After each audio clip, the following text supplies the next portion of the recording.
തന്ത്രശാസ്ത്രവുമായി ബന്ധപ്പെട്ട വളരെ പെട്ടെന്ന് ഈശ്വരാനുഗ്രഹ സിദ്ധിക്ക് ഉതകുന്ന സമ്പ്രദായമാണ് കൗളമാർഗ ആരാധനയെന്ന് ഗോവ ഗവർണർ PS ശ്രീധരൻപിള്ള. തിറവെള്ളാട്ട് മഹോത്സവം ആഘോഷിക്കുന്ന കാനാടിക്കാവിൽ ദർശനം നടത്തിയ ശേഷം മാധ്യമപ്രവർത്തകരുമായി സംസാരിക്കുകയായിരുന്നു അദ്ദേഹം. ഏറ്റവും കൂടുതൽ പെട്ടെന്ന് വിശ്വാസികളെ ആകർഷിക്കുന്ന ഒട്ടേറെ തന്ത്ര സമ്പ്രദായങ്ങളുണ്ട്. അതിൽ ഒരു സുപ്രധാന പങ്കാണ് കാനാടി ക്ഷേത്ര സങ്കല്പത്തോട് ബന്ധപ്പെട്ട കവളമാർഗത്തിലുള്ളത്. കവളമാർഗത്തെ വേണ്ടത്ര ഒട്ടേറെ കാരണങ്ങളെ കൊണ്ട് ഞാൻ കാരണങ്ങളിലേക്ക് കടക്കുന്നില്ല, വേണ്ടത്ര ശ്രദ്ധിക്കപ്പെടാതെ പോയോ എന്ന് ഞാൻ സംശയിക്കുകയാണ്. ഏതായാലും ആളുകൾക്ക് പെട്ടെന്ന് ക്ഷിപ്രപ്രസാദിയായി ദേവനിൽ നിന്ന് വരദാനം പോലെ അനുഗ്രഹം കിട്ടുന്നത്, ആഗ്രഹങ്ങൾ നടപ്പാക്കാനുള്ള സിദ്ധി ലഭിക്കുന്നത് ഇത്തരം ശാക്തേയ പൂജാ മാർഗത്തിലൂടെയാണെന്നുള്ളതൊരു വസ്തുതയാണ്. ലോകത്ത് ഏറ്റവും കൂടുതൽ വിശ്വാസികൾ ആരാധനയ്ക്ക് വേണ്ടി വരുന്ന, പ്രത്യേകിച്ച് ഒരു പ്രത്യേക കാലഘട്ടത്തിൽ വരുന്നത് ശബരിമലയാണ്. അപ്പം ഇത്തരം മാർഗങ്ങൾ കൂടി, ശാക്തേയ പൂജയോട് ബന്ധപ്പെട്ട മാർഗങ്ങൾ കൂടി നമ്മുടെ പഠന വിഷയമാക്കണം.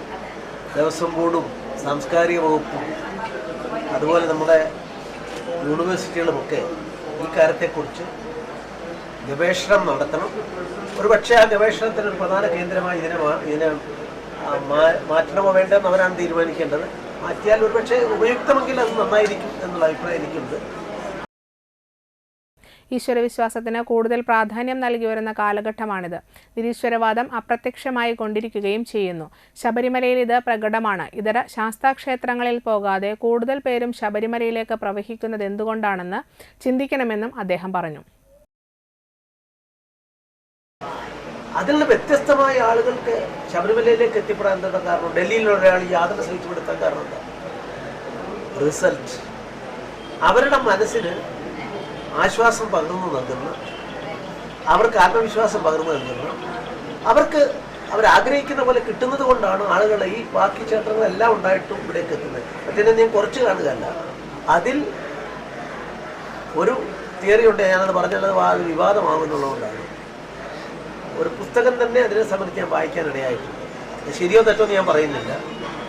ചാത്തൻ സങ്കല്പത്തോട് ബന്ധപ്പെട്ട അംശം ശബരിമലയോട് ബന്ധപ്പെടുത്തിയുള്ള പുസ്തകങ്ങൾ എഴുതിയ ഒരു പുസ്തകത്തിന്റെ കൈവശം. ഗോവയിൽ ടൂറിസമാണ് പ്രധാന വരുമാന മാർഗം. കേരളത്തിൽ ആത്മീയ ടൂറിസം എന്ന ആശയം പ്രാവർത്തികമാക്കുന്നതിൽ കാനാടിക്കാവ് പോലുള്ള ആരാധനാലയങ്ങൾക്ക് ഏറെ പ്രാധാന്യമുള്ള പങ്കുവഹിക്കാൻ കഴിയുമെന്നും ശ്രീധരൻപിള്ള കൂട്ടിച്ചേർത്തു. ആത്മീയ ടൂറിസത്തിന്റെ ഏറ്റവും വലിയ കേന്ദ്രമാക്കാവുന്ന അനന്ത സാധ്യതയുള്ള സംസ്ഥാനമാണ് കേരളം. എല്ലാവരും ആത്മീയ ടൂറിസം, ഞാൻ ആ വാക്ക് വീണ്ടും അണ്ടർലൈൻ ചെയ്യാണ്. ഞാൻ ഗോവയിലെ എല്ലാ ഗ്രാമങ്ങളിലും യാത്ര ചെയ്താണ്. ഞാനതിന് മനസ്സിലാക്കിയതുകൊണ്ടാണ് ഇത് പറയുന്നത്. തൃശൂർ ലോക്സഭാ മണ്ഡലത്തിലെ BJP സ്ഥാനാർത്ഥിയായി നടൻ സുരേഷ് ഗോപി തന്നെയായിരിക്കുമോ എന്നത് പാർട്ടി നേതൃത്വമാണ് പറയേണ്ടതെന്ന് മാധ്യമപ്രവർത്തകരുടെ ചോദ്യത്തിന് മറുപടിയായി ശ്രീധരൻപിള്ള പറഞ്ഞു.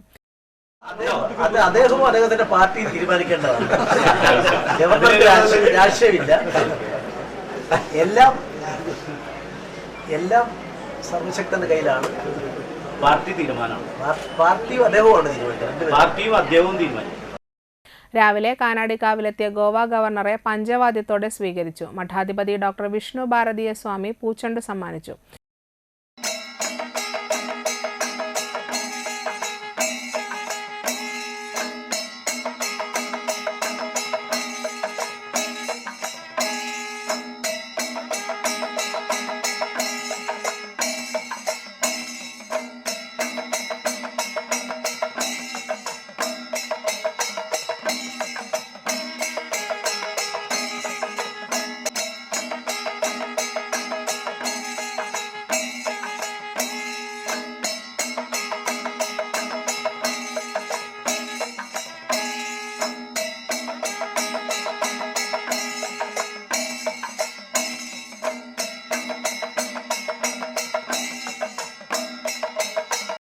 സൈജു കാനാടി, ശൈലേഷ് കാനാടി, കൃഷ്ണരാജ്, ശ്രീകൃഷ്ണൻ തുടങ്ങിയവരും BJP നേതാക്കളും പ്രവർത്തകരും ഭക്തരും സ്വീകരണ ചടങ്ങിൽ സന്നിഹിതരായിരുന്നു.